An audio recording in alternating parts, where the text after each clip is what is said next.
Ladies and gentlemen, welcome back to another review, and today we're taking a look at the S.H MonsterArts Gamera 1999. Kind of.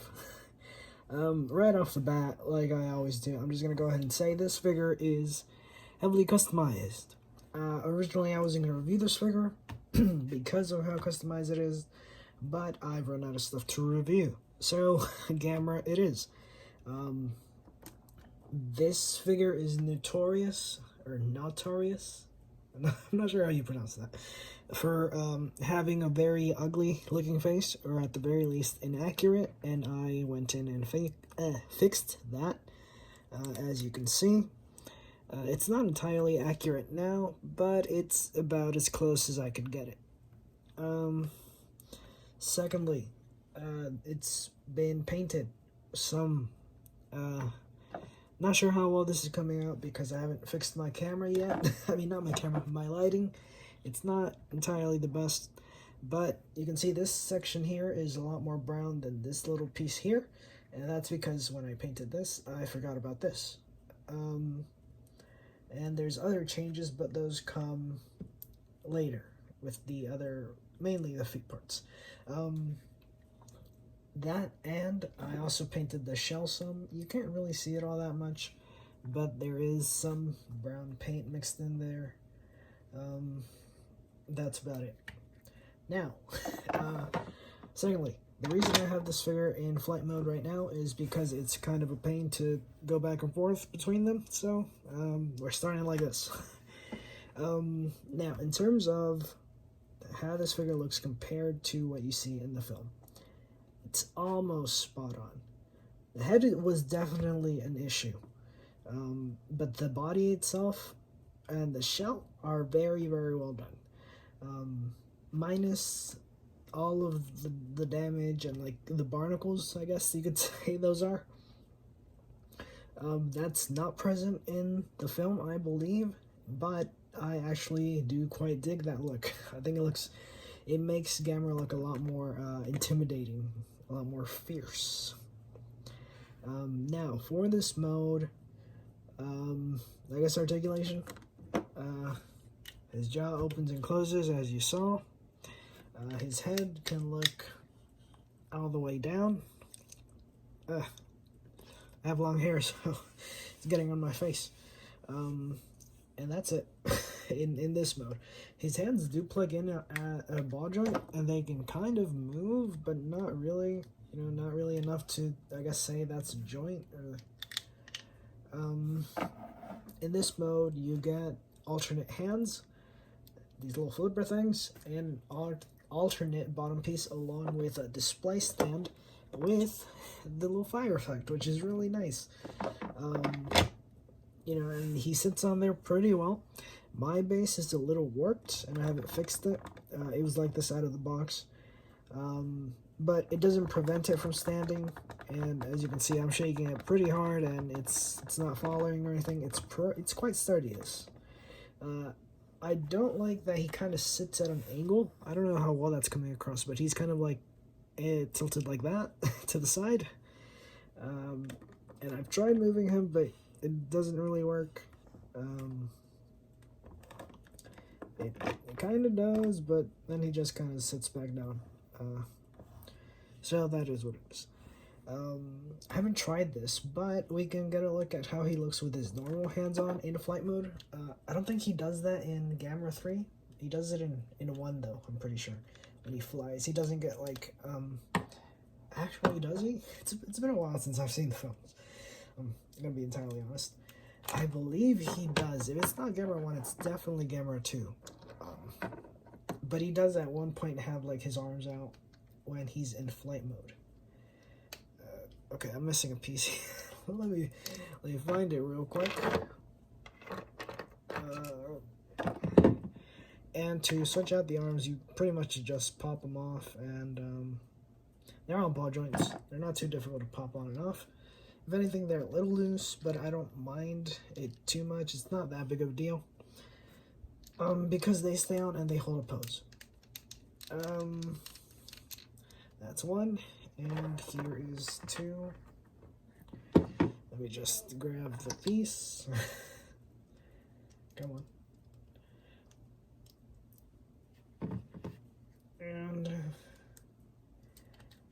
It's a little hard to do on camera. I'm not even on camera, actually. Come on. Okay, I'm just gonna attach it normally, because you guys get the idea, right?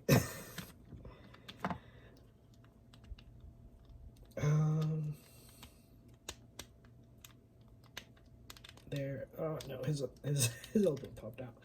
That is a pretty big issue with mine. The elbow does like to pop off, but it's fine. And there he is with his arms out, or I guess normal arms in flight mode. Which, I mean, it's a little odd looking, since I really don't think he does it in the film. But, I mean, if you want him, like, pushing another kaiju around, then this will work. Come on. I'm trying to get his arm to move, because I don't think I attached it right. Did I put the things in the wrong things? I might have. Did I? This one looks right, though. I might have put this one in backwards, then. It looks right. Like, it fits in. I'm gonna say it's not wrong.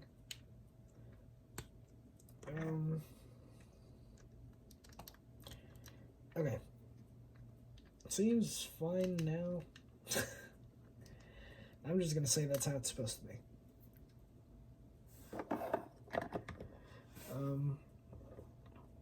But yeah, this figure is very well detailed, and actually, out of the box, it's painted pretty well. Obviously, mine is painted from the shell, as you can see, but the section that isn't painted, if you can see that, guys, is actually painted very well. The shell is also painted well. It has different colors on it, but the details, you know, like the scars and everything, those are not picked out in paint. But he does have a lot of paint on his shell, a lot of paint variation. Another thing I forgot to say about his head is that this was a figure that actually had quite a few quality control issues with the face. Mainly the eyes, which I have not redone. I don't think they look too bad on mine, but you probably won't be able to see it. They're kind of facing upwards, but I have seen some with way, way worse. That and the bottom jaw had horrible teeth paint. It's like bleeding out into his lips, I guess you could say. Okay, now I'm gonna switch him to his normal mode. So to do that, you just pull these out. They don't fit in too tightly, but they won't fall off on you. You just pull them out. You grab his normal pieces. I'm not sure which one goes on where. I don't think they say. Okay, no. One has a T shape. Here, let me see if I can get this on camera. Yeah, this one has a T shape and it goes on the left. Yeah, that's the left. I know. I know my left from right. And then you grab the other one. The other one has a circle. Come on, get this on camera. Circle, and it goes into his right side. And I've heard that they fall out pretty easily. I haven't had that happen with mine. You know, shaking it and it's not falling out or anything. It doesn't feel like it's falling out. So that might just be, it varies from person to person. And lastly, you want to take this piece and just pull it out. Pretty simple. It plugs in 3 places. Here, here, and here. And yeah, you just pull it straight out. Pretty simple. Now, what you're going to want to do is, I believe, you take this piece. This is his crotch piece, I guess. Lower half of his turtle shell, and you plug that in. Mine doesn't plug in entirely all that well. I think I need to like heat it up and try to adjust it. But I've been too lazy, and a little force usually gets the job done. There you go. It's pretty much plugged in. So you got this. Now you want to attach his tail or his legs. I'm going to attach his tail first. And to do that, you just, you know, it's a ball joint. There's the what is it called? The ball socket. There it is. There, you push it straight in. I'm going to set this off to the side and this as well. And I'm going to move this over here too. Now you take his legs. Now, before we get started, I have modified his legs. So my Gamera figure is a lot taller than most. I'm not sure by how much. I think it's about a centimeter or two.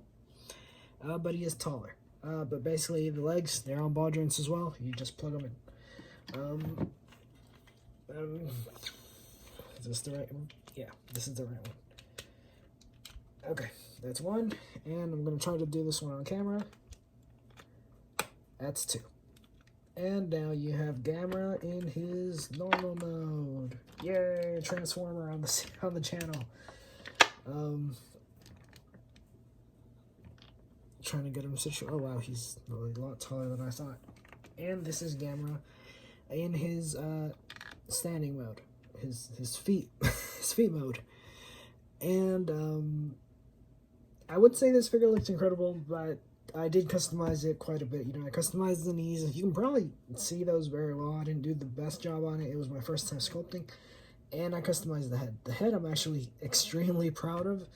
But again, the original does not look like this. It's not entirely accurate. And, you know, going back and seeing pictures of what it looks like, you know, because beforehand, before I customized my figure, I thought it was like one of the best MonsterArts ever. I thought it was, you know, entirely accurate. And then I customized it, and now when I look at the original, it's like, oh my god, what was I thinking? It's so ugly looking. But in terms of, you know, his arms, the detail on his shell, on both parts, the front and the back, his legs look really great. They're painted, the nails are painted very well. His little spikes, even the ones on the back of his legs, as you can see, they're painted very well, I might add. This figure has surprisingly a lot of color variation, which is something you don't really see in MonsterArts nowadays. And it's done well for the most part, you know. His face was not, but his everything else was. I guess next up is Articulation. His head is on a ball joint. I believe that's the lowest it can go at this point. You can look up really far, you can look down all the way. Yeah, that's a good shot. His arms can go in and out. There we go. They can extend out a little bit. Not too much, but enough, I guess. They can go up, kind of. This guy's articulation is really hard to show off just because of the fact that he's a turtle, I guess. They can go up that far. So not too far. This shoulder likes to pop off. I don't know why I used that shoulder. Down that far, but it kind of breaks the sculpt a little bit. Again, I already did in and out. Nothing at the waist because he's a turtle. Legs can go up quite a bit. And back, not much. His knees are not... They are modified, but the articulation is pretty much the same. That's the leg all the way out. I don't think I can show off back all that well because of how I sculpted it, but that's as much as that leg goes. He can't really rotate his leg. The original might be able to, but this one does not. And his legs can go down that far, kind of, sort of. It's not the best, but it is what it is. This leg actually gets a little bit more bend, as you can see there. So you can put this guy in a variety of poses. Oh wow, that's a lot of back motion for his leg. Oh wow, okay, hold on. I might have messed something up. Hopefully I didn't. And his tail can go... it's pretty much fully jointed. You can go whichever way you wanted to. You can go up. I would be careful. Mine had a really loose tail, and I fixed it. And it popped off, I should say. The joint wasn't loose, it would just pop off. I guess it was loose, but you get what I'm trying to say. Let me stand him up properly, because he does not want to stand right now. Gamera, cooperate. There we go. That looks about right. Now, for his final accessory, because yes, even though he comes with a lot of accessories mass-wise, he does come with one more. He comes with his burning finger.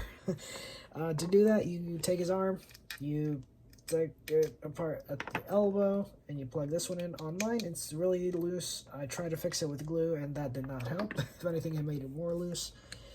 But that looks really good, and it's done in translucent plastic. So again, it looks really, really nice. If you get a good light behind it, it'll glow. I do not have a good light, so it is not glowing. But again, it looks really nice. It's very nicely done and painted. I guess size comparisons are next. I didn't really put them up where I usually did. That was a mistake on my part, but I'm gonna have to move some stuff here to hopefully get them. Oh no, I should have done this beforehand.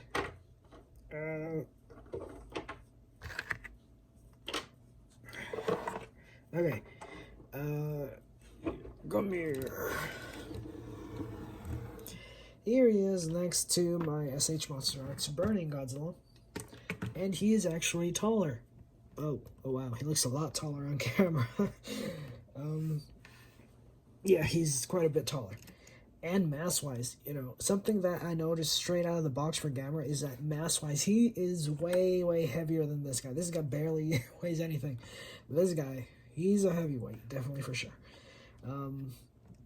Yeah, again, way taller, but I did make him a lot taller. You know, pretty much from here down to his knee is the increment. So, before the upgrade, Gamera, I think, was actually a little bit shorter than Godzilla. Not by much, but he was shorter, I believe. Okay, now getting this guy out of the way for another comparison. Here he is with the 8th. Oh no, oh no, oh no, things are going bad. I did not really want to drop this guy because he is fragile. Let me try to fix this. There we go. Good enough. Here he is with the 8th wonder of the world, S.H MonsterArts King Kong. He is still taller, surprisingly. Kind of not surprisingly, because I think Kong is one of the shorter S.H MonsterArts figures. But he looks good. These two look pretty good together. I think they match style-wise. Now, I'm going to move Kong over here just because there's one more comparison I want to get out of the way. And he's a little bit farther away. Hopefully I can grab him without knocking over my camera again.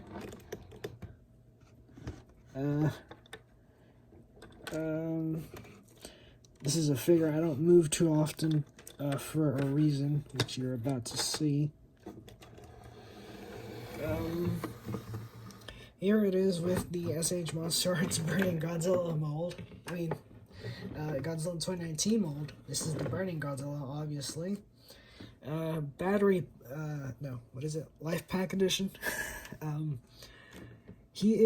My Gamera is taller. Normal Gamera would not be taller. Again, it's the exact same mold as the 2019 figure. But he is shorter, I believe. He's, standing very upright right now, but in a normal stance, then yes, Gamera is tall. Well, my Gamera is taller. Normal Gamera is not. And if you're wondering why this figure has a life pack, what is it called? Life support. There it is on him. Well, it's because I'm gonna show off a little here. There we go.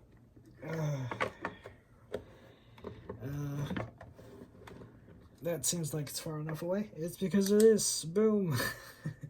Yeah, I'm being that person, showing off a little bit.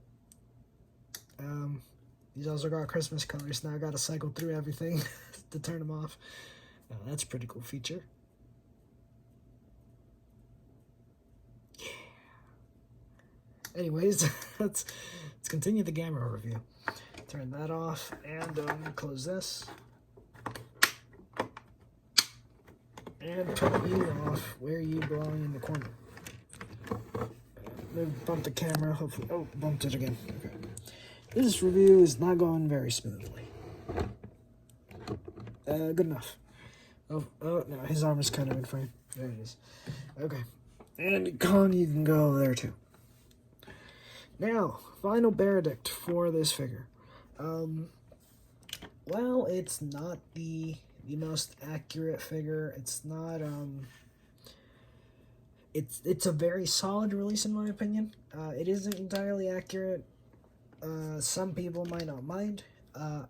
I initially did not mind at all.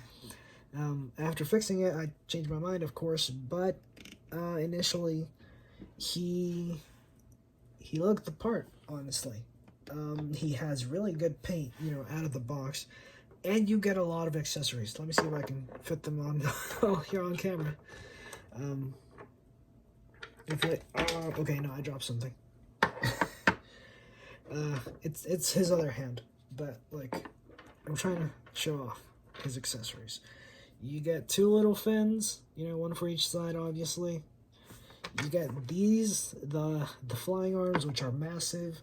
You get this, which is very tall. I'm pretty sure it's as tall as Gamera himself, the standard version. You get a stand and a breath effect piece.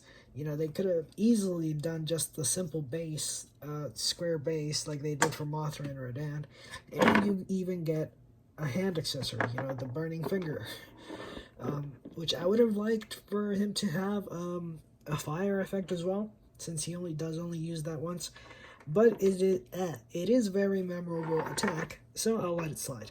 But you get so much with this figure, and this was a figure that was about $105 when it released. I got it for cheaper because I got it on sale. But for what you're getting a lot. You're getting very good paint for the most part. For the most part, I should say. His face was not painted well. You're getting a ton of accessories. They are required for the flight mode, but you are getting them, and they are quite a bit. You're getting a very hefty figure. He's a good size, and again, for about $105, which was the MSRP, comparing that to, say, I don't have him here, but the S.H MonsterArts 1954 figure, which had no accessories, is about this tall, I think. He's not particularly too tall. He's small lengthwise. Again, I think I said this already, but no accessories. He was 80. I don't think that's a good example, actually. But say something like the S.H MonsterArts Godzilla 202. He has no accessories, and he was 90 MSRP. Again, no accessories. They are about the same height. I think he's a little shorter because my Gamera is really tall. But again, mass-wise, you get so much more with the Gamera. You get very well painted. You get a very well painted figure. Granted, they both had really bad eye issues and sloppy mouth paint. But again, you get a lot more, and it feels a lot more fair than, say, the MonsterArts figures. Here's another example. The new GMK figure that's coming out is 95, I believe. 95 MSRP. And it doesn't even have a beam, and it's painted okay. I think I could probably do the paint job it's got. Just give me some metallic paint, and I can do it. No accessories. I don't have the original GMK, so I can't say how good he is, and I do know he is quite a bit bigger. But 95, really? Like, I'm pretty sure that the original was about 80 to 90. At the very most, he was 90. And this one is 95 with no accessories. That's like anywhere from like a $15 to $10 increase for pretty much no reason. I don't know if it's just the Godzilla line, if they really like the Gamera or something, but I don't know. Like, to end off this review, basically, you get a lot for what you pay for. You probably won't find them at MSRP right now. But if you can find them for about $120, I'd say pick them up. $160 would probably be the max, but it would be pushing it. But if you are a really big Gamera fan and you really want a 1999 figure, then yeah, definitely get it, because it is quite a good figure, despite it having a few flaws. That'll be it for this review, guys. Leave a like if you enjoyed, subscribe, and do all those wonderful things you guys do, and peace. Oh, I had this in the way the whole time. Sorry.